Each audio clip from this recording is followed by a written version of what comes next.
Welcome to அல்மிஸ் kitchen. நம்ம இன்றைக்கி chicken மந்தி செய்யலாம்.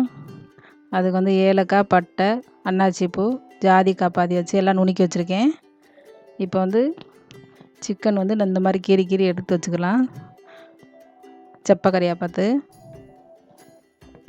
அதுக்கு தேவையான மிளகாப்பொடி 1 ஸ்பூனு, மல்லிப்பொடி 1 ஸ்பூனு, தேவையான உப்பு, மஞ்சப்பொடி 1/2 ஸ்பூனு, எலுமிச்சம்பழம் 1 எலுமிச்சம்பழம், மேகி சூப்பு கட்டி, தயிர் 1 கப்பு, இஞ்சி பூண்டு 2 ஸ்பூனு, பெரிய வெங்காயம் 1 நறுக்குனது. இது முந்திரி, கிஸ்மிஸ்ஸு, பாதாம் வறுத்து வச்சுருக்கேன் நெய்யில். வெங்காயம் அதே மாதிரி வறுத்து வச்சுருக்கேன். இது கடைசி நம்ம போட்டுக்கலாம். அப்புறம் சிக்கனில் தயிரை ஊற்றிக்கிடலாம்.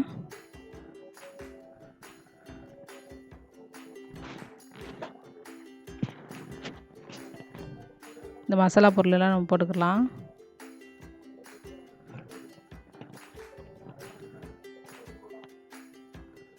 இந்த நுணுக்கி வச்ச ஜாதிக்காய், பட்டை, ஏலக்காய் அதில் கொஞ்சம் போட்டுக்கலாம். நீங்கள் உரப்பு வேண்டாம் மிளகு பொடி கொஞ்சம் போட்டுக்கோங்க, இன்னும் மிளகா பொடி வேண்டாலும் போட்டுக்கோங்க, உங்களுக்கு அதிகமாக வேணும்டா. நான் கொஞ்சமாகத்தே போட்டிருக்கேன்.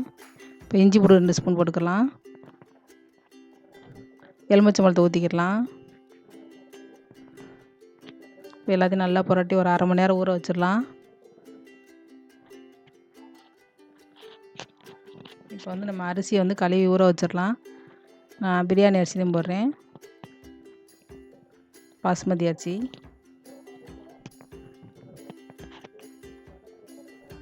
கழுவிட்டு நம்ம ஊற வச்சிடலாம். 1/2 மணி நேரத்துக்கு ஊறட்டும். அதுக்கு நம்ம எல்லா வேலையும் பார்த்துடலாம்.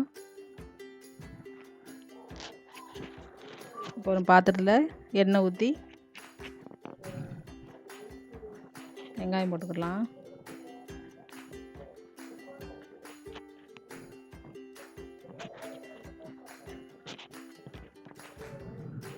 வெங்காயம் வந்ததோட நம்ம ஒரு தக்காளி அரைச்சி வச்சுருக்கேன். இஞ்சி பூண்டு 1 ஸ்பூன் போட்டுக்கலாம். ஒரு தக்காளி அரைச்சி வச்ச தக்காளி அதையும் ஊற்றிக்கிடலாம். நம்ம வெந்தோடனே சிக்கன் இதில் போட்டுடலாம். சிக்கன் ஒரு 70-80% இதில் வெந்துடும். பாருங்கள், நம்ம புரட்டி விட்டு நம்ம எடுத்துக்கலாம். அதுக்காக அப்புறம் கொஞ்சம் எண்ணெய் ஊற்றி நம்ம பொரிக்க போகிறோம். அதுக்கப்புறம் தந்தூரி மணத்துக்காக நம்ம அடுப்பில் வைப்போம். இது கொஞ்சம் வேறு மாதிரி இருக்கும், நல்லா டேஸ்ட்டாக இருக்கும். நீங்கள் செஞ்சு பாருங்கள். ஏற்கனவே நாங்கள் வேறு மந்தி போட்டிருக்கேன். இந்த மேகி சூப்பு கட்டி ஒன்று போட்டுடலாம்.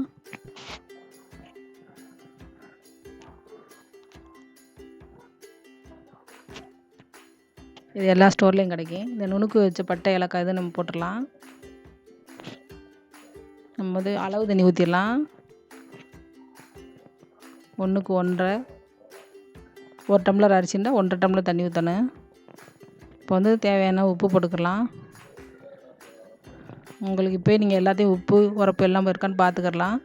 நான் எலுமிச்சம்பழம் காஞ்சது போடணும், அது இல்லை, அதுக்காக நான் பச்சை எலுமிச்சம்பழம் தான் போடுறேன். இப்போ நம்ம அரிசியை போட்டுக்கலாம். இப்போ நம்ம மூடி வச்சிடலாம். இப்போ நம்ம சிக்கனை கொஞ்சமாக எண்ணெய் ஊற்றி நம்ம பொரித்து எடுத்துட்டோம்லாம். இப்போ நம்ம பொரித்து எடுத்துட்டு தந்தூரி மணத்துக்காக நம்ம கொஞ்சம் நேரம் அடுப்பில் நம்ம வாட்டி எடுத்துக்கலாம். பாருங்கள், லேசாக அடுப்பில் வச்சு நான் வாட்டி எடுத்துக்கிறேன். இப்போ சோறு 3/4 பதம் வெந்துருச்சு. நம்ம இதுக்கு மேலேயே இந்த கோழி வச்சிடலாம்.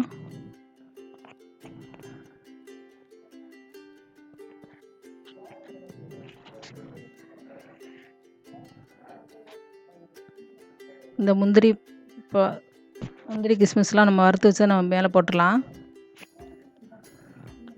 வெங்காயத்தையும் போட்டுக்கலாம்.